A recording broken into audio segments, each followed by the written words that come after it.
Okay, good morning. I have makeup on today. Thank God. I feel a lot better, which is good because I'm like shaking a little bit, which is crazy to me. And I know that in the last year, like I've been through a lot, I've changed a lot, I've grown a lot, and I think I've been really, really hard on myself. But anyways, like I used to do public speaking, not like a lot of public speaking, nothing huge, but like new hire orientations with like 20 plus people. I've spoken at staff meetings, I've done trainings of all the managers in large businesses, but I've done a lot of public speaking, like, you know, I don't know. I don't want to say quite 100 people. To me, that's enough. Like, there's a point where it's like you have so many that putting any more on there is not going to make it that much more significant, in my opinion, I think. But like now, I feel like I went through such a transitional period of being so hard on myself and really trying to perfect anywhere that I had any shortcomings, that now I feel like everything is a little bit amplified. Maybe it's just part of like a midlife crisis or growing up or like perfecting myself. But anyways, yeah, I'm trying really hard to like convey myself in these videos, and not get like nervous about it or worry about like what you're gonna think of me, because a lot of it is just for myself. Like I said, I went through a transitional period. I call it transitional, but really it was kind of like educational ADD. But I hope that doing these videos kind of help me to direct myself and to be clear. I did it because I've seen so much need in the world, and I think that I've held a unique place in all the companies that I've worked for, everyone that I've networked with, and all the need that I've seen. I think it's unfortunate that a lot of the need, like large, massive need for certain things, there's not a specific profession that caters to that.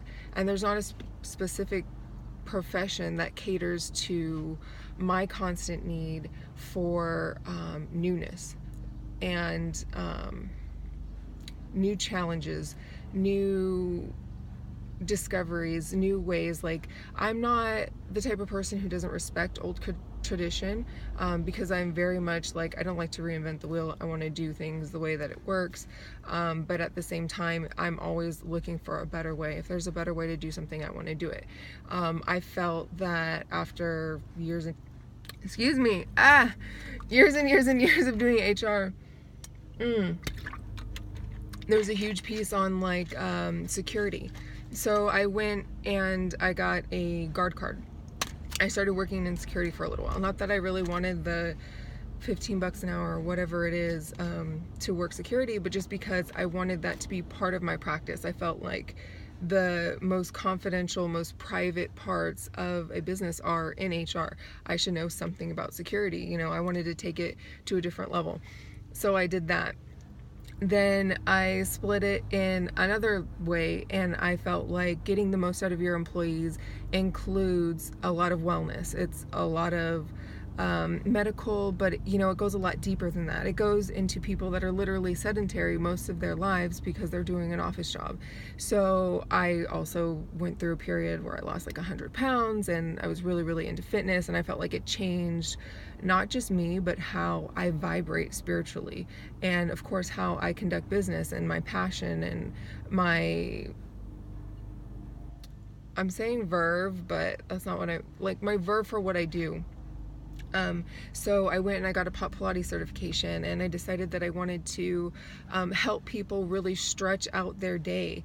And so now I'm working with some other Pop Pilates instructors to have a 24-hour a day live class, so that there's no reason for anybody to live less than their best life, because to me, you only have one life to live. But you only have one life, and getting the most out of it is super important, because you never want to wake up at a point and think, wow, I could have done more, or I really wasted my time, or if I just had this other piece. And a lot of times I feel like this other piece, to really enjoy life, is either love, which there's only so much you can do to control, and there's fitness and wellness. And so I felt like that was such a huge thing for me. So I figured while I'm going back to college, which I had a bunch of bumps in the road paying off my student loans and getting more loans, and I got conned by this pay off your loan scheme thing. It was super unreal for a while what it took for me to go to try to get back into classes. And so I did all these other things, and so my resume looks super colorful on the education portion right now, which I'm totally okay with. And I'm going to share something with you I'm really embarrassed about, but I'm proud of at the same time. And I'm only sharing it because I'm hoping that it can maybe inspire somebody, or I'm not the only one out there. Because growing up, my mom struggled with a lot of stuff. She had some mental issues. She went through a deep depression, and she stopped working. And I'm not blaming this on her or anything like that. It's just I had a turbulent lifestyle. Although I was getting A's and B's in school, I moved out at a very young age, and I felt like that made me more independent, and I still to this day think that it is a big part of who I am. I think it made me more independent. It made me strive. So anyways, I tested out. Actually, that's not true. I moved and I tried to go back to school, and when they threatened to arrest me because they didn't believe my emancipation documents or whatever, I just tested out. I got my GED and I went straight into college. And I was sad about that because I always felt like I could do better because I was getting such good grades.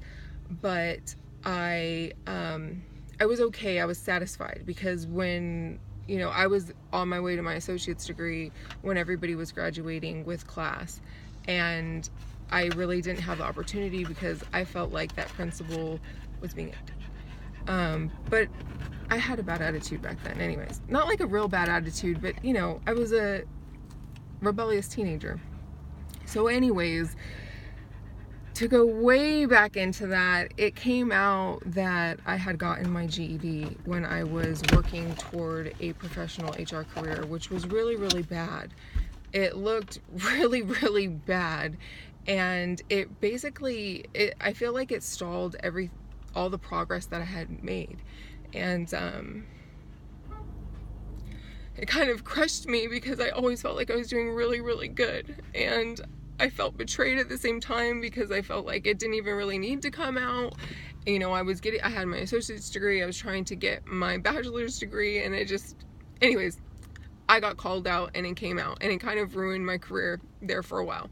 So in this period of transition and trying to get back to school and get my bachelor's and all of that, I went back and I decided to take away any shortcuts that I had ever taken, to give back any money that came from anything that I deemed to be unethical or immoral or contributing to a system that deep down I didn't believe in. And I was kind of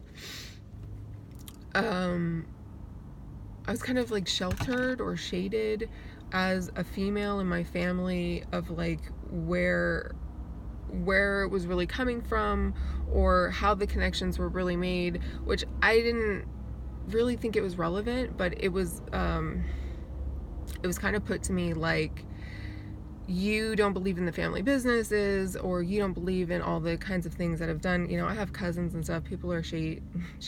They've been in, the hip hop industry world. They've done their stuff. Their businesses are just different than mine. And it's, I don't believe in anything that really like, one, oppresses women, two, is unethical with women or children.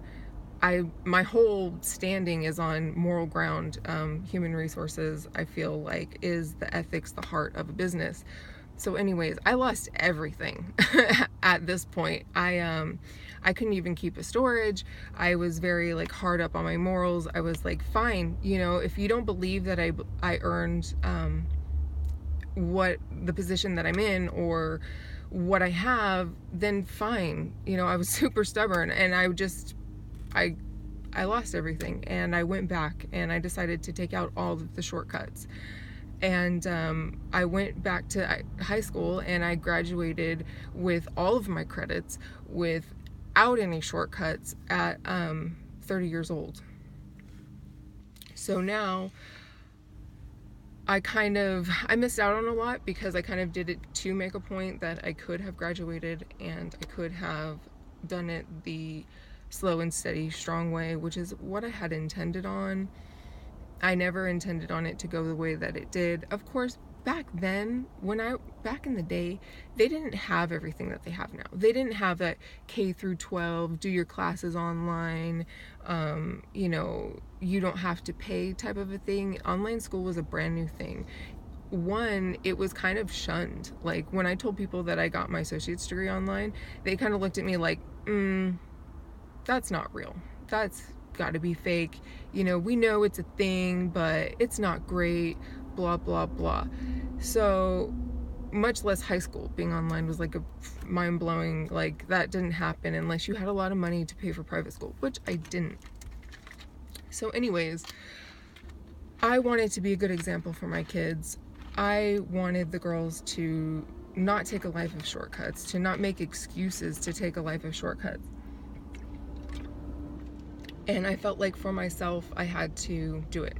So anyways, I did that in the midst of building a business, not making any profit for a very long time, and just putting in a lot of time into research. And it just seemed like the more research that I would do, especially when it came to women's rights, and I had a friend that I grew up with go to jail, and I started looking into his rights, and then I started looking into prison labor, and because HR is such my thing, and breaking the cycle of poverty in that I feel I grew up in, and some people had it way worse than me, is such a huge thing. I feel like that is the center that makes what I do matter, and not just be like, she's the paperwork lady. We give her paperwork. That's what she wants. That's what she does. That's what it is.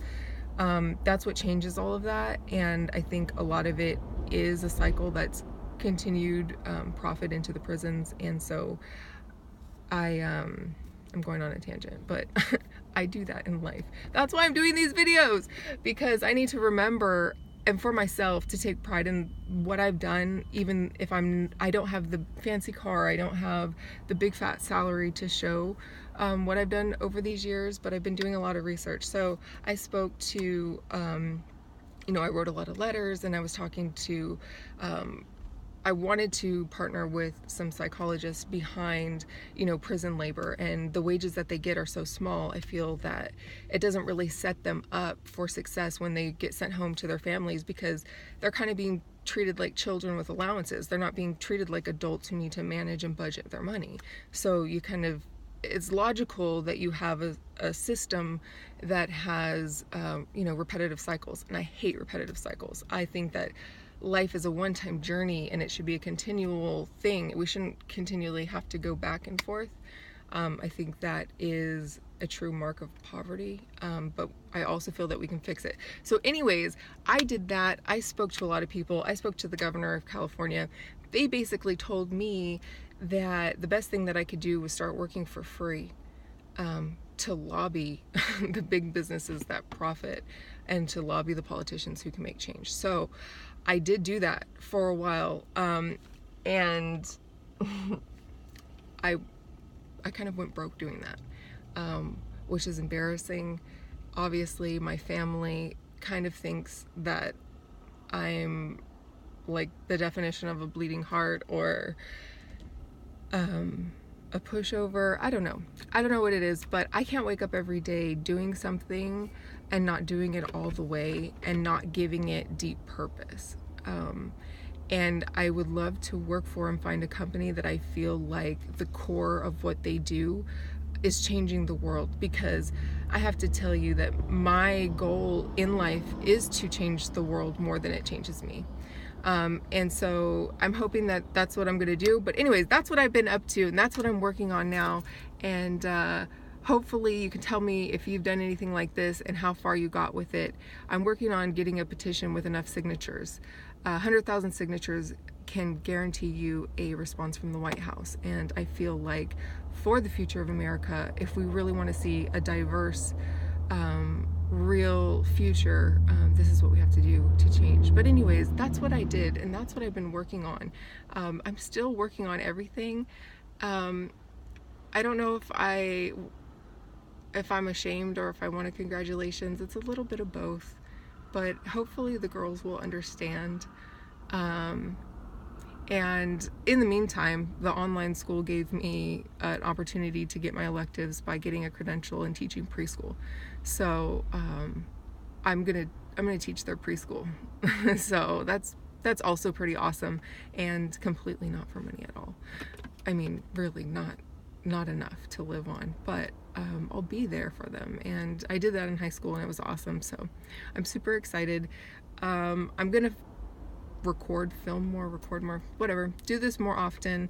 Any love or support you can send me really means a lot to me. Like, it means a ton. I hope you're having a good day. God bless.